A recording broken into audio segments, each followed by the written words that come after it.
Yo tout le monde, c'est Aurel, aujourd'hui on se retrouve pour la review de l'épisode 2 de The Promised Neverland. L'épisode est disponible sur Wakanim comme d'habitude, vous avez le lien en description. Épisode qui fait suite du coup au premier où on avait un petit peu eu le début de l'intrigue principale et notamment Emma et Norman avaient découvert que eh bien, les enfants qui quittaient l'orphelinat étaient tout simplement donnés à manger à des espèces de monstres qui au final ils appellent démons, en tout cas c'est comme ça qu'ils les ont appelés dans cet épisode-ci notamment. Et eh bien cet épisode-ci c'est surtout un épisode qui est là pour voir qu'est-ce qu'ils vont faire tout simplement suite à ça, parce que bah, ils se doutent bien qu'ils peuvent pas rester là sinon ils vont se faire bouffer aussi.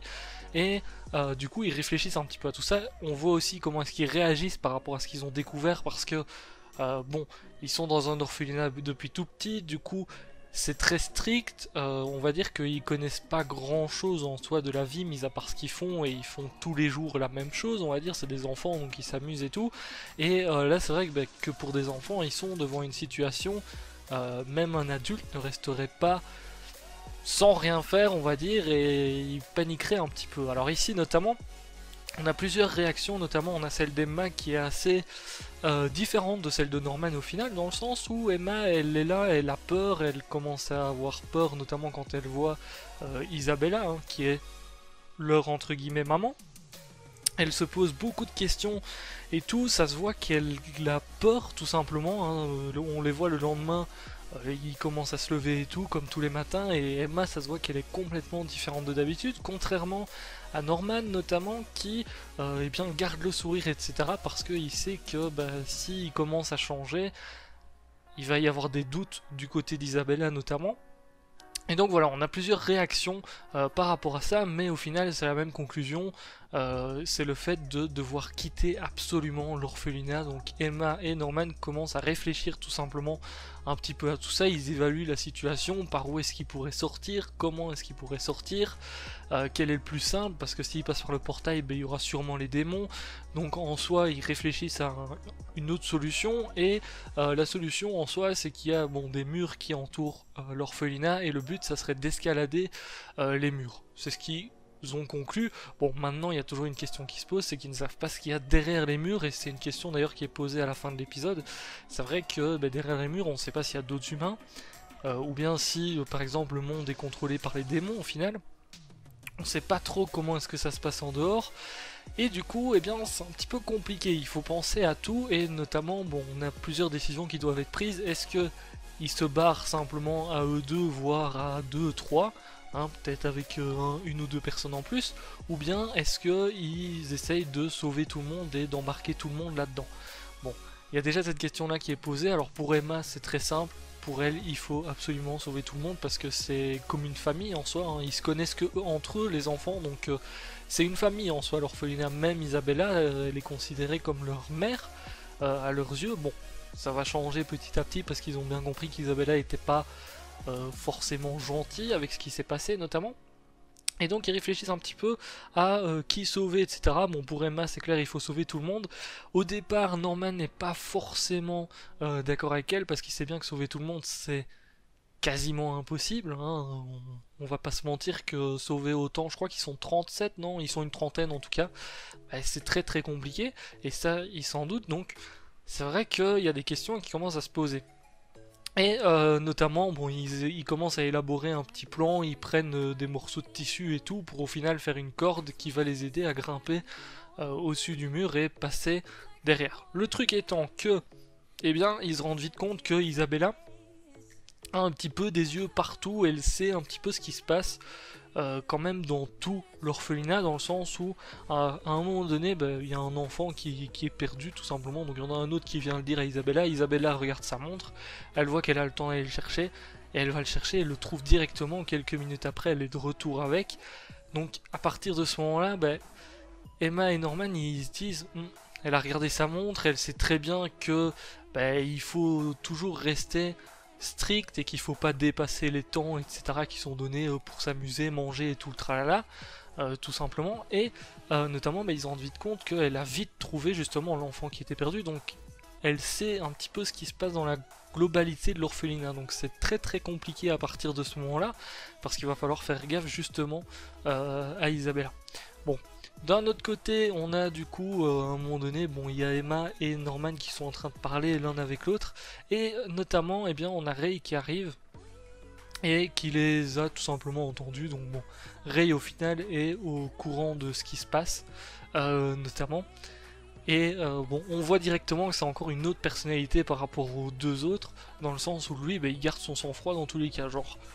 On lui explique la situation, que des démons veulent bouffer les gens et tout, qu'il faut se barrer de là, donc c'est quand même une situation assez critique. Bah lui, Ray, il est là, il réagit en mode « Oh, ça craint ce que vous me dites là, bon, il faut qu'on se casse », mais vous savez, il commence pas à paniquer, il garde son sang-froid et tout. Je trouve ça cool parce que on a vraiment trois personnages complètement différents sur les réactions.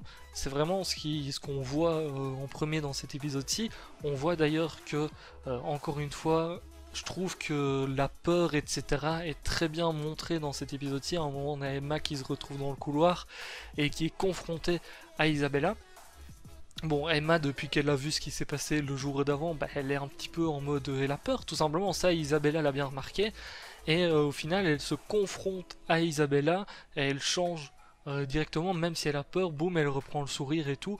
On comprend très bien que Isabella a des doutes sur ce qui s'est passé parce qu'elle a trouvé notamment la peluche de Connie qui était près du camion. Et donc, ils savent bien que bah, ils sont un petit peu suivis, on va dire, par Isabella. Et notamment, bah, on le sait à un moment donné parce qu'ils descendent les escaliers, il y a Isabella qui leur demande « Tiens, vous avez été près du portail, vous deux ?» en parlant à Normand et... Parfois je dis Normand, parfois je dis Norman, c'est pas grave, hein, vous inquiétez pas. Et Emma notamment, donc ils savent bien que bah, au final elle sait un petit peu tout ce qui se passe. Et encore une fois, la peur, je trouve que c'est les émotions qui sont vraiment cool dans l'animé et l'ambiance, etc. On est vraiment sur une autre ambiance par rapport à l'épisode 1. Le début de l'épisode 1, c'était une ambiance colorée où tout le monde était joyeux et tout. La fin, c'était une ambiance très sombre où les gens étaient tristes, enfin c'était surtout la peur qui était là. Ici, c'est encore une fois la peur et la tristesse qui est là, donc c'est vrai que ça c'est hyper bien fait dans l'animé, en tout cas jusqu'ici je trouve.